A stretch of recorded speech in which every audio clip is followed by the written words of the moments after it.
Imagine a story where unbridled passion surpasses conventional boundaries, where an individual is willing to risk everything, even self-mutilation, for a consuming love.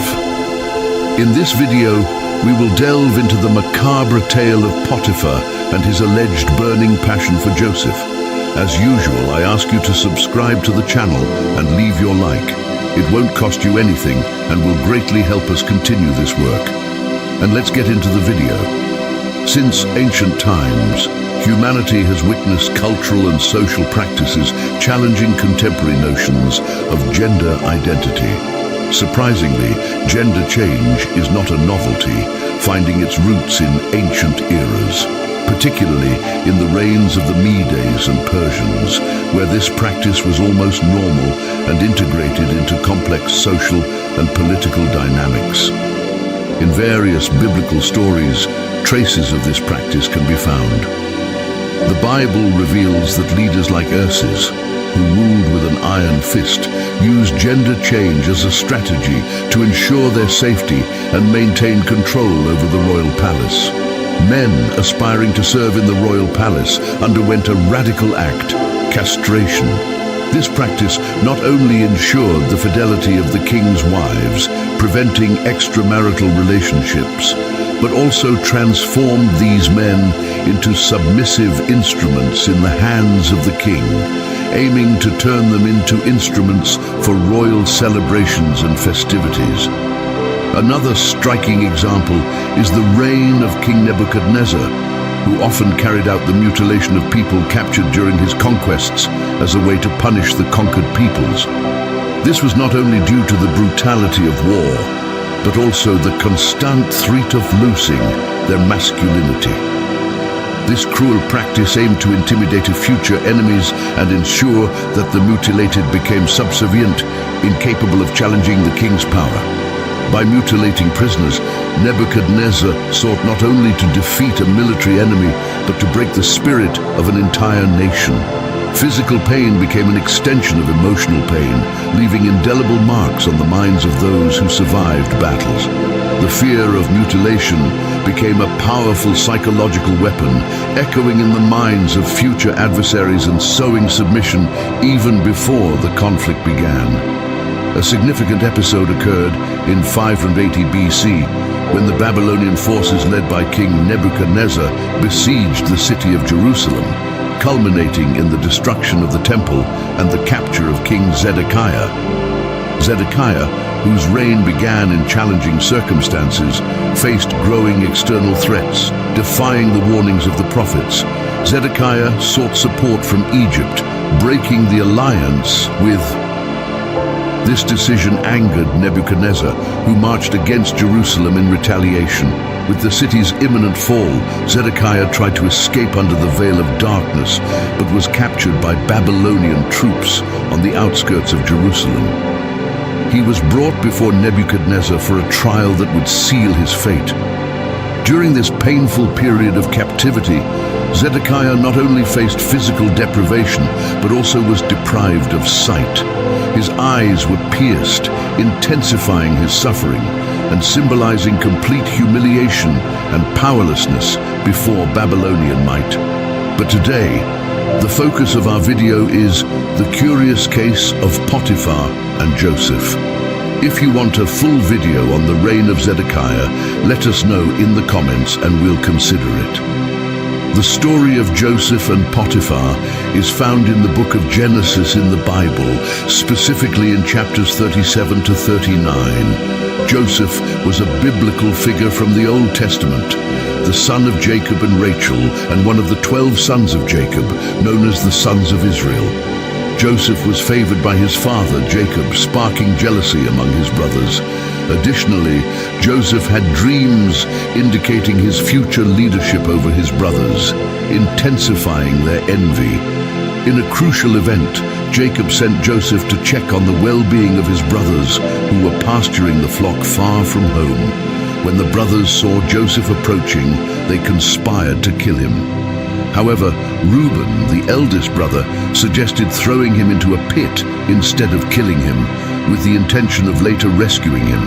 Reuben planned to free Joseph from his brothers and return him to their father. While Joseph was in the pit, a group of Ishmaelite merchants passed by. Judah, another brother of Joseph, proposed selling him as a slave to these merchants.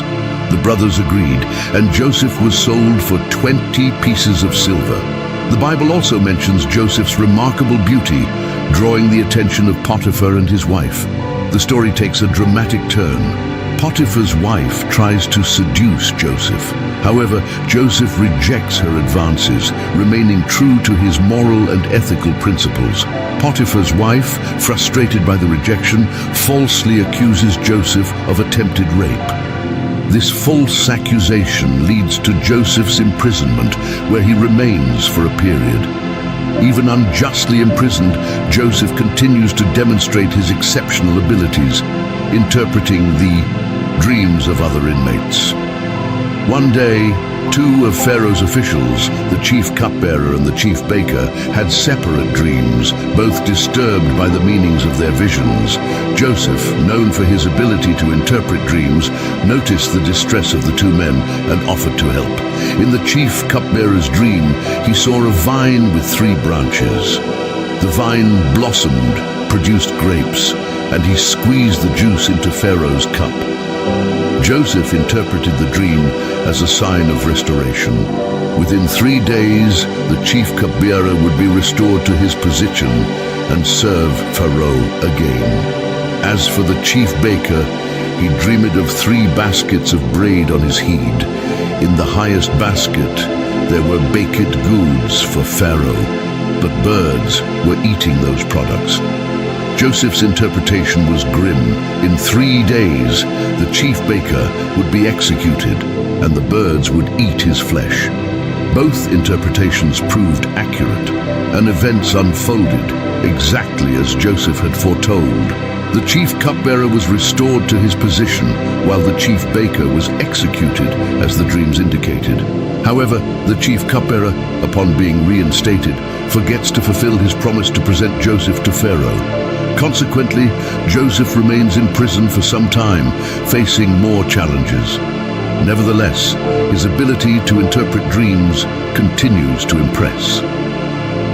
Eventually, Pharaoh has an intriguing dream that troubles his counselors.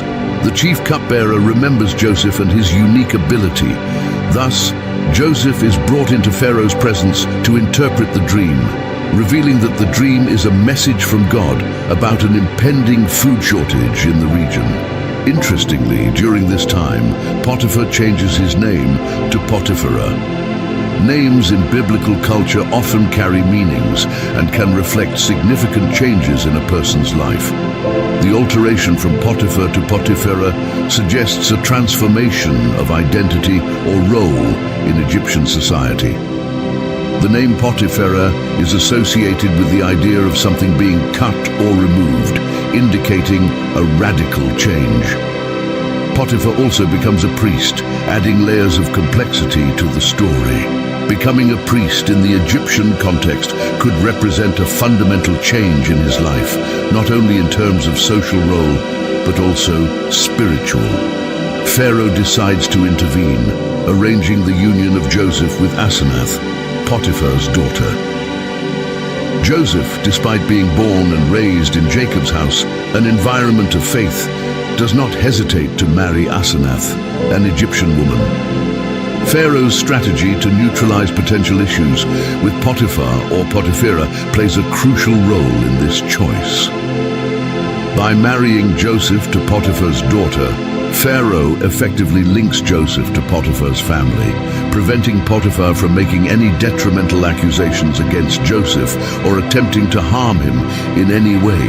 This strategic measure aims to ensure that Joseph remains in his leadership position without facing obstacles from Potiphar or his wife, who had previously falsely accused him.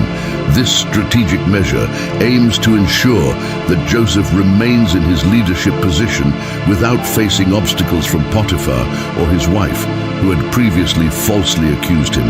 Joseph accepts the marriage without contesting. After all, upon becoming a leader in Egypt, he recognized the need to establish alliances and ensure stability in his position.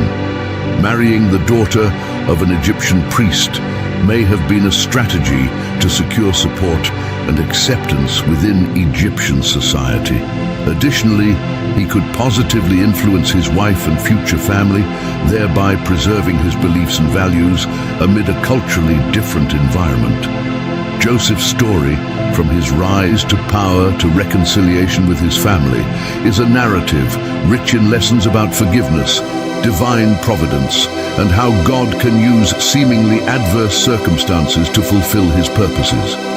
In conclusion, the intriguing narrative of Potiphar and Joseph unfolds against the backdrop of ancient cultural practices, political dynamics, and personal resilience. The story traverses themes of unbridled passion, gender identity challenges, and the resilience of an individual facing unjust circumstances. Potiphar's alleged change of gender and his passionate pursuit of Joseph set the stage for a tale that delves into the complexities of power, desire, and societal norms. The broader historical context, including the practices of gender change and castration in royal settings, adds layers of significance to the character's actions and motivations. Joseph, marked by his exceptional abilities and moral fortitude, navigates a tumultuous journey from slavery to imprisonment, demonstrating resilience and integrity. His interpretation of dreams becomes a pivotal element, showcasing divine providence and Joseph's role in shaping the destiny of those. I hope you enjoyed today's video. Remember to subscribe to the channel and activate the notification bell. Click now on one of the two videos that will appear on your screen to continue watching.